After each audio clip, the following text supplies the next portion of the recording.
Bonjour à toutes et à tous. 1, 2, 3, ça déboîte une boîte, un contenu et une explication express, s'il vous plaît. Et aujourd'hui, on va parler de Feed the Troll. En jeu pour 20 à 30 minutes de 2 à 4 joueurs dès 7 ans. Dans Feed the Troll, les joueurs incarnent des trolls qui adorent piller les caves des autres trolls. Pour piéger la grotte, le joueur qui se fait piller dispose de 3 jetons. 2 pommes avec une main qui représente le pillage, et un jeton massue pour empêcher les autres joueurs de nous piller. Les objectifs qui sont placés devant seront les objectifs qu'on a gagnés dans le tour de manche, et les objectifs qui seront derrière sont les objectifs qu'on a validés, qui compteront à la fin de la partie, qui nous font gagner des points. Les trolls vont piller chez les autres trolls de la nourriture, des pommes qui valent 1 point, des poissons qui valent 5 points, et le poulet qui vaut 20 points. À chaque tour, on aura 5 niveaux. Une fois que j'ai placé mes pions, je dois dire aux autres joueurs, la massue est ici. Aux autres joueurs, de décider si selon eux, la massue est bien l'endroit où je l'ai indiqué, à la fin du tour quand tous les autres trolls sont placés. Et on va vérifier. Ici, c'était une pomme. Donc ça ne correspond pas à mon pari. Donc ici, le troll va me piller et va prendre 4 pommes. Il va placer devant sa grotte. Lui, il m'a cru. Par contre, il s'est pris un coup de massue. S'il avait des trésors devant sa grotte, il devra rendre tous ses butins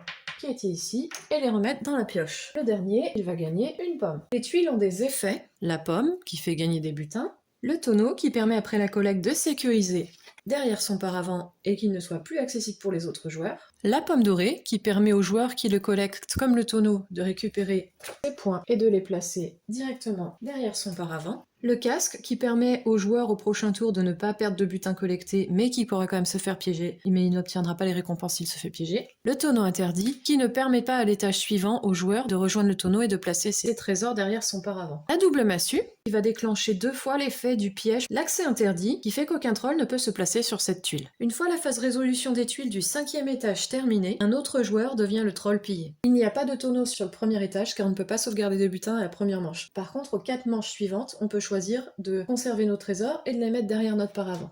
À la fin de la dernière manche, quand chaque joueur a été une fois le troll pillé, le joueur révèle le nombre de butins cachés derrière leur paravent. Le joueur qui totalise le plus de points gagne la partie. À vous de jouer!